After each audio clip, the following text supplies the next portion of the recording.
नमस्कार।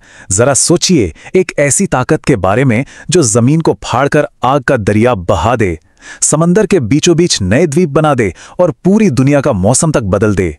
जी हां, ये है ज्वालामुखी, हमारी पृथ्वी के धधकते हुए दिल की धड़कन। तो चलिए आज इसी विस्फोटक कहानी की तह तक चलते हैं। तो सबसे पहला सवाल यही उठता है कि पृथ्वी का ये अंदरूनी इंजन आखिर काम कैसे करता है। देखिए, ज्वालामुखियों को सही से समझने के लिए हमें पहले जमीन के नीचे झांकना होगा, सीधे धरती के दिल में। तो असल में ज्वालामुखी है क्या? सीधी साधी भाषा में कहें तो ये जमीन में एक ऐसा छेद है, एक सुराख, जहां से पृथ्वी के अंदर की पिघली हुई चट्टानें, गैस, मलबा सब कुछ बाहर फूट पड़ता है। आप इसे एक तरह से पृथ्वी का सेफ्टी वॉल्व भी समझ सकते हैं, जो अंदर की जबरदस्त गर्मी और प्रेशर को बाहर निकाल देता है। अच्छा, यहीं पर एक बहुत जरूरी चीज समझनी है, मैग्मा और लावा के बीच का अंतर। जब तक पिघली हुई चट्टान धरती की सतह के नीचे रहती है, उसे मैग्मा कहते हैं, और जैसे ही वो ज्वालामुखी से फटकर सतह पर बहने लगती है, उसी चीज को लावा कहा जाता है। बस जगह का ही तो फर्क है और नाम बदल गया। तो अब आगे बढ़ते हैं और देखते हैं कि एक ज्वालामुखी का जीवन कैसा होता है। मतलब क्या वो हमेशा एक्टिव रहते हैं या कभी-कभी सो भी जाते हैं। इनको इनके फटने की आदत के हिसाब से ही बांटा जाता है। तो देखिए, इन्हें तीन बड़ी कैटेगरी में बांटा गया है। पहले हैं सक्रिय यानी एक्टिव ज्वालामुखी, जो नियमित रूप से फटते रहते हैं, जैसे इटली का माउंट एटना।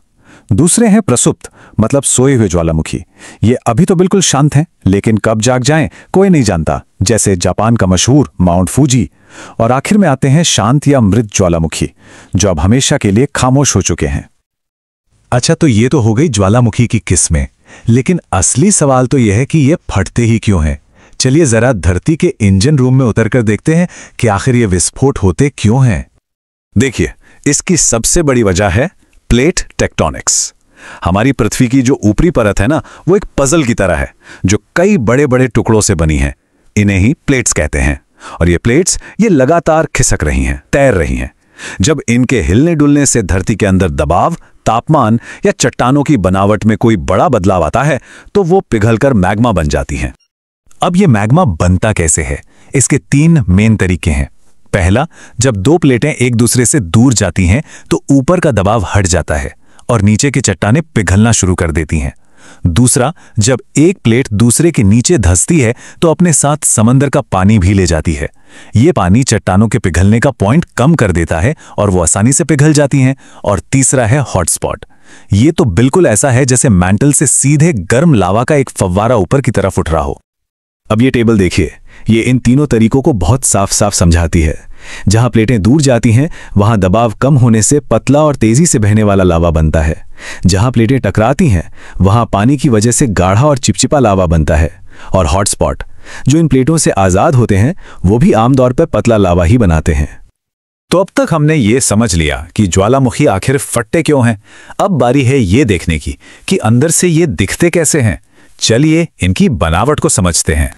तो देखिए, हर ज्वालामुखी के नीचे एक बहुत बड़ा मैग्मा चेंबर होता है। ये समझिए कि ये उसका फ्यूल टैंक है, जो जमीन से कई किलोमीटर नीचे दबा होता है। इसी टैंक से एक पाइप, मतलब एक नली, मैग्मा को ऊपर सतह तक लाती है। और जिस रास्ते से ये लावा और गैस बाहर निकलते हैं, उसे कहते हैं वेंट। ये बहुत दिलचस्प है कि ज्वालामुखी का आकार कैसा होगा। ये पूरी तरह से इस बात पर निर्भर करता है कि उसका लावा कैसा है। अगर लावा पतला और पानी जैसा है तो वो दूर तक फैलकर एक चौड़ा और चपटा शील्ड ज्वालामुखी बनाता है। लेकिन अगर लावा गाढ़ा और चिपचिपा है तो वो ज्यादा दूर नहीं बह पाता और एक ही जगह पर परत दर परत जमकर एक ऊंचा नुकीला पहाड़ बनाता है, जिसे स्ट्रैटोवोल्केनो कहते हैं। तो चलिए अब थोड़ा जूम आउट करते हैं और पूरी दुनिया के नक्शे पर देखते हैं कि ये ज्वालामुखी हैं कहां और इनका हम पर असर क्या होता है। ये नंबर चौंकाने वाला है। पूरी दुनिया में करीब करीब 1350 ज्वालामुखी ऐसे हैं जो एक्टिव माने जाते हैं। मतलब ये कभी भी फट सकते हैं। ये दिखाता है कि हमारी पृथ्वी अंदर से कितनी ज्यादा जिंदा है। और इनमें से भी ज्यादातर प्रशांत महासागर के चारों तरफ एक घोड़े की नाल जैसे आकार की पट्टी में है। इसे ही रिंग ऑफ फायर या अग्निवलय कहते हैं। ये 40,000 किलोमीटर लंबा जोन है और आपको जानकर हैरानी होगी कि दुनिया के 90% भूकंप और ज्यादातर बड़े ज्वालामुखी विस्फोट यहीं होते हैं। लेकिन कहानी में एक ट्विस्ट है। हम सब रिंग ऑफ फायर की बात करते हैं ना, लेकिन क्या आप जानते हैं कि पृथ्वी की कुल ज्वालामुखी ऊर्जा का 80% हिस्सा जमीन पर नहीं बल्कि समंदर की गहराइयों में निकलता है। मतलब असली एक्शन तो हमारी नजरों से दूर पानी के नीचे हो रहा है। अब आते हैं इनके सबसे बड़े असर पर, हमारे मौसम पर, हमारी जलवायु पर। और इनका असर पता है, दो धारी तलवार जैसा है। ये शॉर्ट टर्म में तो पृथ्वी को ठंडा करते हैं, लेकिन लंबे समय में उसे गर्म करने में भी इनका हाथ होता है। इसका सबसे बड़ा सबूत है 1991 का माउंट पिनाटुबो का विस्फोट। जब यह फटा तो इसकी राख और सल्फर डाइऑक्साइड गैस इतनी ऊपर तक गई कि उसने सूरज की रोशनी को ही रोक लिया, और नतीजा, पूरी दुनिया का तापमान कुछ वक्त के लिए लगभग आधा डिग्री सेल्सियस कम हो गया था, सिर्फ एक ज्वालामुखी से। तो एक सवाल उठता है, क्या ग्लोबल वार्मिंग के लिए भी ज्वालामुखी ही जिम्मेदार हैं? आखिर वो भी तो कार्बन डाइऑक्साइड छोड़ते हैं। लेकिन जरा इस चार्ट को देखिए, एक तरफ है दुनिया के सारे ज्वालामुखी और दूसरी तरफ है हम, यानी हमारी इंसानी गतिविधियां। फर्क साफ है, हम ज्वालामुखियों से 100 गुना से भी ज्यादा CO2 हर साल छोड़ रहे हैं।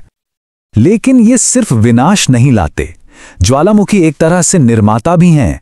ज्वालामुखी की राख जिस मिट्टी में मिल जाती है वो दुनिया की सबसे उपजाऊ मिट्टियों में से एक बन जाती है।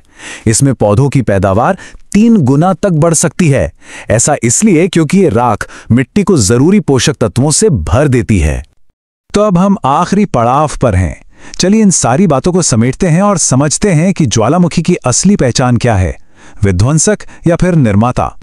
देखिए, ये बात साफ है कि ज्वालामुखी सिर्फ तबाही का दूसरा नाम नहीं है। ये हमारे ग्रह के लिए बेहद जरूरी है। ये पृथ्वी के अंदर के तापमान को कंट्रोल करते हैं, एक तरह से उसका थर्मोस्टेट है।